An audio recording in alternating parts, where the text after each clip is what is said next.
Alors un autre projet, c'est un projet à Lahore au Pakistan, le soutien d'un centre d'accueil de femmes et d'enfants, accueil qui se concrétise par de la formation professionnelle pour les femmes. Le projet est parti de Pakistanais résidant en France, de personnes vivant déjà depuis de longues années en France et qui souhaitaient faire quelque chose au niveau de leur pays, notamment sur les conditions de la femme dans leur pays. Et sur place, il y a un groupe de personnes, de Pakistanais, qui se sont saisis du projet. En fait, ce sont eux qui ont monté le projet et qui s'appuient sur nous pour pouvoir le poursuivre.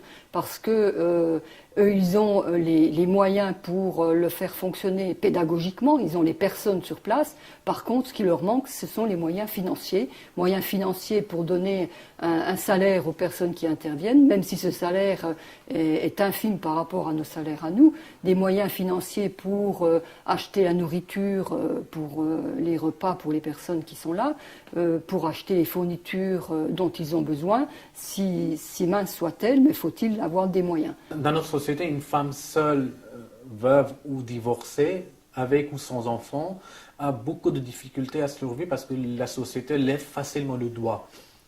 Pourquoi? Parce que non seulement elle est difficilement, sans formation, sans études, on ne sait pas comment elle peut gagner de l'argent. Alors qu'est-ce qu'elle fait? Soit elle trouve les moyens de faire du ménage ou rendre des services. Et dans le même biais, on sait très bien que dans le monde entier, il y a l'abus sexuel qui peut exister. Donc le fait de ne pas avoir des moyens, elle peut être un proie très facile. Donc c'était ça aussi l'objectif, qu'à partir du moment qu'elle aura un métier en main, où elle aura des connaissances, des savoir-faire, elle va pouvoir faire un métier plus digne et gagner sa vie avec beaucoup de respect et donner et subvenir les moyens pour elle et bien sûr et pour ses enfants. Pour commencer avec un petit prix et le reste qu'on a, on peut dire tiens, pendant au moins 6 mois, est-ce que ça pourrait nous permettre de faire le roulement? Et sachant que nous travaillons aujourd'hui de plus en plus activement. Roger est au point de faire le projet, toi les promesses, et nous continuons à chercher dans tous les sens. À partir du moment où on a quelque chose de concret qui existe, on peut mieux présenter. Tant qu'on est dans les projets, dans les discussions, c'est un peu difficile à expliquer et à convaincre les autres. Ils diront ils sont encore dans les projets, dans les théories. Mais moi, ce que je souhaiterais vous proposer, c'est quand même on met quelque chose en place dans un premier temps, un tout petit truc, mais ça va être quelque chose qui existera. Alors je me suis dit, et j'ai calculé à peu près, je me suis renseigné, si admettons on loue là-bas une petite chambre aux 2 pièces, ça nous reviendrait un loyer entre 50 à 70 euros par mois, 50 à 60 euros par mois. Avec une avance qu'ils m'ont dit pour ce genre de petits trucs, combien pour 200, 500, 4 à 500 euros en avance, et le reste un loyer, je vais dire en 50 et 60 euros. Et avec la caution, voilà, je dis avant, c'est une caution, entre 400 à 500 euros. Et une personne dans un premier temps, intervenant qui donne des cours aux enfants et qui donne également des cours par bénévole, qui est Madame Khan, Shamim, qui va donner pour les cours d'esthéticienne et autres, ou la couture dans un premier temps, c'est-à-dire un salarié et une bénévole. Notre objectif, c'est d'arriver jusqu'au premier diplôme d'État qui s'appelle Matric, qui est 10 années d'études, et ce diplôme, ça donne quand même maximum de, on va dire, c'est l'équivalent de terminal en France. Ça pour le matin, et l'après-midi, les femmes pourront venir dans ce centre et apprendre des métiers différents, genre esthéticienne, la couture. Pourquoi ces métiers?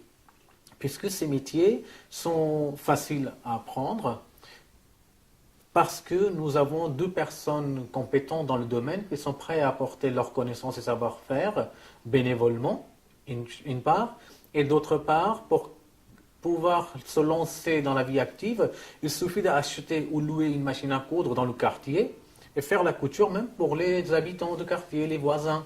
Et pour l'esthéticienne, pour les femmes, un peu de matériel acheté genre, pour le maquillage et elles peuvent aller de maison à maison où les gens de quartier peuvent venir parce que c'est connu que dans la société pauvre, d'ailleurs partout, hein, les gens au pont de les mariages, on a envie vraiment de se faire belle et beau et on n'a pas toujours moyen d'acheter de matériel. Alors pour une soirée, on peut payer une petite somme à une esthéticienne qui peut nous préparer à une femme et qui peut aller dans ce genre de cérémonie. Voilà, ce sont des petits métiers qui peuvent rapporter plus facilement et elles peuvent se lancer très facilement dans ces métiers-là. Et c'est pour cette raison-là que nous avons choisi ces deux domaines. On pourrait commencer par une machine. Admettons, dans le groupe de l'après-midi, on a 5 femmes. 3, elles apprennent l'esthéticienne, 2 en machine à coudre. Mais chacune peut travailler sur ça, à ton tempo.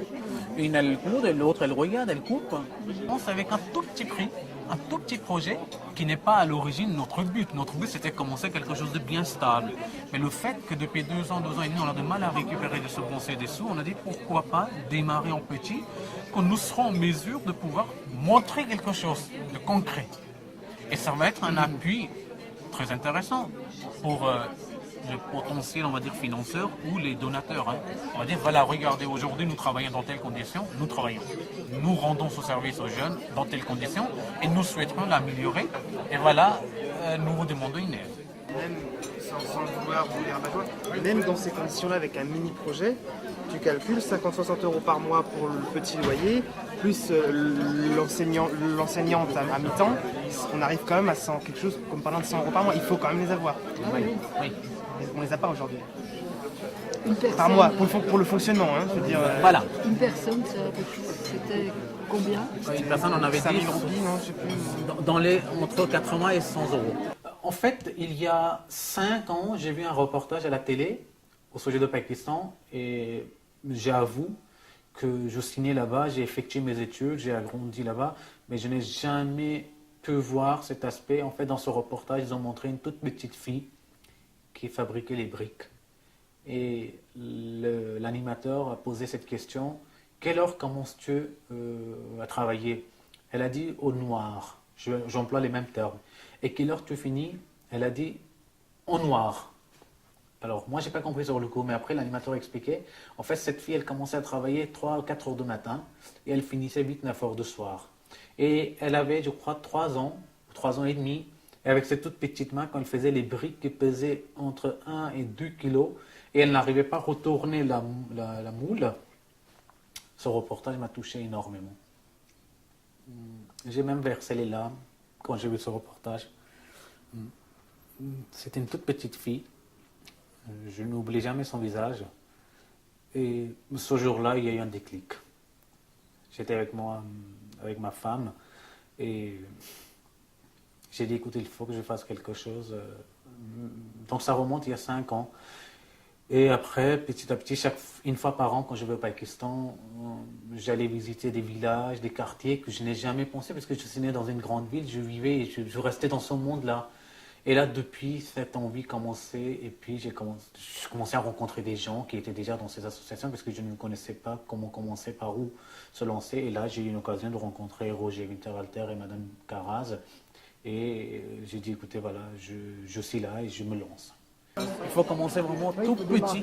Tout petit, c'est moins que rien, vraiment, sans chaise, sans table. Mais le peuple a l'habitude d'apprendre dans ces conditions-là. Après, en ce qui concerne les cahiers, le matériel, fourniture, écoutez, je pourrais toujours voir avec, sur place des gens, les grossistes, que pour les 3 premiers mois, 6 premiers mois, ils peuvent nous donner 20 de cahiers, 20 de stylos et crayons. Et ça, on voit. Et même les familles qui nous ont proposé les financements mensuels, qui ont dit, écoutez, on vous aidera. Eux, ils commenceront dès le démarrage du projet, au Pakistan. Disons, moi je dis aujourd'hui, je crois qu'ils ont 4 ou 5 familles. C'est chaque famille donne entre 200 et 500 roupies. Je reste au milieu, 300, 350 roupies. Fois 5, ça fait 1500, 1600, disons 2000 roupies par mois. Avec 2000 roupies, on arrivera au moins à acheter les fournitures minimum dans l'école, cahiers, crayons pour les enfants. Ils sont toujours avec cet espoir que l'idée va démarrer, le projet va démarrer un jour. Et moi, je trouve ça fabuleux que ces familles, vraiment... et en plus, notre équipe sur place, régulièrement se rend et leur font une sorte de compte-rendu. Vraiment mini compte-rendu de nos rencontres et de nos efforts et les projets qu'on essaie de mettre en place. Donc, c'est génial. Alors j'ai dit au moins 2, 3, 4 familles, on démarre. ça ne nous empêchera pas de changer la place, la rue, sachant qu'on reste dans le même quartier. Ça ne nous empêchera pas de changer le bâtiment. Un jour qui fait, notre projet prend l'ampleur et puis ça peut être quelque chose de méga grand. Mais au moins, pour l'historique aussi, un jour, on pourrait dire qu'on a démarré vraiment de bas et on a réussi on a franchi des petits pas. Et le jour où on aura une école internationale